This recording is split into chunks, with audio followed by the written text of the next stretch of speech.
Hello, I'm alive. I survived the cursed petrified wood. So far. Someone mentioned that petrified wood can contain uranium. And you're right, especially the 80 pounds of it I grabbed near Petrified Forest National Park, which was mined for uranium during World War II. Did I know this fact before taking the wood? I did not. Was I mildly concerned about radiation after the fact? Yes. So I moved my wood outside. But realistically, the risk of developing any chronic health effects due to being in contact with this wood is incredibly, incredibly low. You're way, way more likely to get silicosis from mining or grinding it. But I'm still keeping it outside because, just in case, you know. Hello! If you haven't met me yet, I'm Geology Joes, your friendly neighborhood geologist that makes questionable life decisions. As promised, I am taking you on a geology adventure through New Mexico, with a bonus side quest. So if that sounds fun to you, stick around and subscribe for more geology adventures.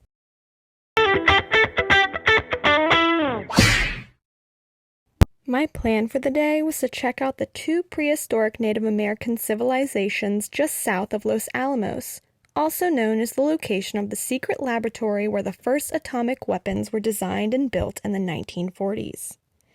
The first site is called Tsankawi Prehistoric Sites. A 1.5-mile loop trail will take you through what was once home to the Puebloans. It is believed they first occupied the area around 1400 AD and stayed until the late 1500s when severe drought occurred. You will see what seems to be footprints and footpaths carved into the rock. This is the path the Puebloans traveled to get to their homes and farms for decades. You can quite literally walk in their footsteps and even step into their old dwellings.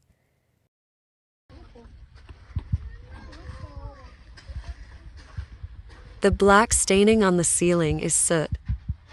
It indicates the use of fire for light and heat.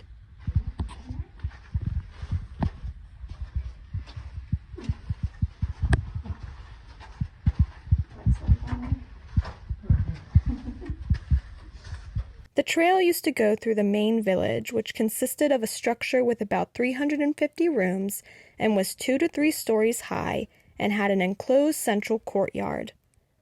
But now the trail has been redirected away from the village due to recent vandalism and theft of cultural artifacts. This is why we can't have nice things. I could not find much information on this specific site, but the next location made up for it. Within Bandelier National Monument, less than 30 minutes down Route 4 from the first site, sits the most dramatic and impressive Native American village nestled into the cliffs of the Frijoles Canyon, and it has a lot to do with the geology. 1.1 million and 1.4 million years ago, ash rained down over this 1,500 square mile sliver of New Mexico, covering the landscape with 1,000-foot thick ash flows in places.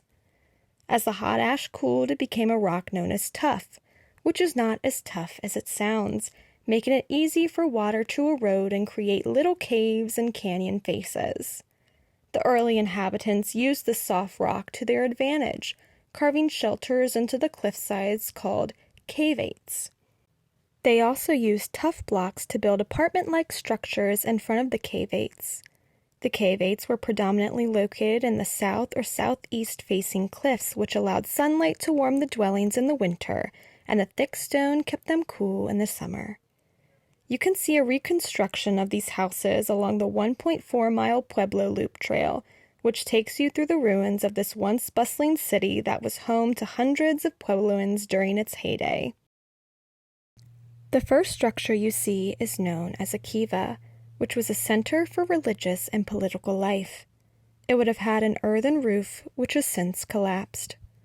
The next structure is known as Tioni Pueblo, which consists of over 400 rooms and would have been the center of daily life. There were no windows, and doors were located in the roof, presumably to maintain the structural integrity of walls or to keep rodents and cold weather out. About 100 people would have lived here, along with an additional 400 or more in the cliff dwellings above. 500 years ago, you would probably see women grinding corn and making pottery, men chopping wood with axes made from volcanic basalt, and children herding domesticated turkeys with the family dog. Despite a dry climate with little rain, the Puebloans were able to sustain life here for 400 years, from 1150 to 1550 CE, using the geology to their advantage and several innovative farming techniques, including grid gardens. These gardens were constructed by digging depressions to collect water and then surrounding them with low rock walls which released heat at night. Volcanic soils, like those found in Frijoles Canyon, contain many minerals that are easily accessible to plants and have good water retention, making them fertile. The pumice in the soil acts like a sponge, absorbing water and releasing it slowly over time. Corn, bean, and squash were also planted together because they each offer the soil needed nutrients to sustain the triad. Food was dried and stored in large clay pots for use during the winter months. Another reason this canyon may have been so good at supporting life is that it is known as an ecotone. An ecotone is a transition zone that has a high biological diversity, offering plenty of medicinal herbs and food to hunt and gather. Hunting was done using a particular volcanic rock known as obsidian, which is sharp like glass. Because it is glass.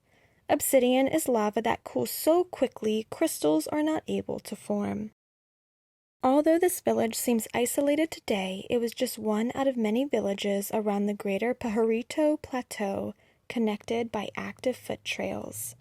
There is evidence that ancestral Pueblo people walked between villages to trade goods, participate in ceremonial activities, and to reach areas for hunting, gathering, and farming.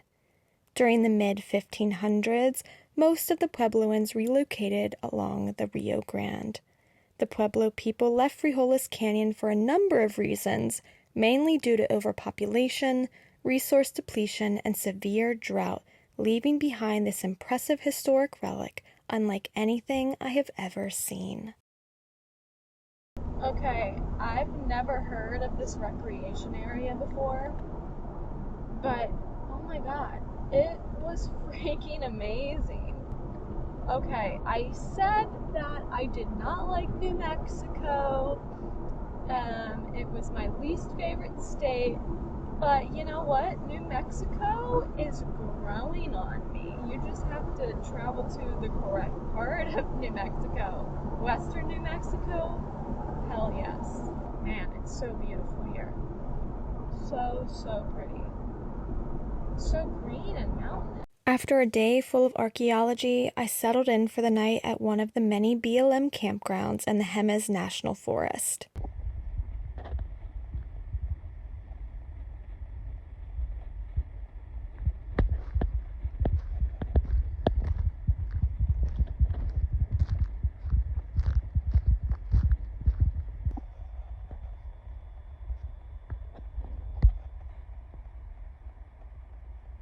Hello, I am camping in New Mexico in the higher elevations in Jemez mountain area, and it is so quiet, and by quiet I mean silent.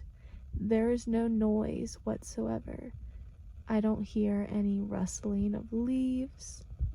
There's no insects chirping, there's no animals, there's no people. It's just eerily silent. And I've never had that before where you don't hear anything. It's just quiet, so quiet that your ears are ringing. It's so weird and creepy. I've been playing music because I don't like how silent it is. I'm not used to total, complete silence, and I don't think I like it. I really had to pee earlier, and I was like, I don't want to go out there and pee. It's also really cold. I have multiple layers on right now and multiple blankets, so hopefully that's enough. I feel super cozy right now, but it's just gonna keep dropping in temperature as the night goes on. We'll see. Well, that's all I have for this video. Check out part 2 of my New Mexico adventure for hidden hot springs, unusual formations, and more ancestral Native American sites. If you haven't already, please like this video and subscribe to my channel. I really appreciate all of the comments and support. See you next week for more Geology in the Face.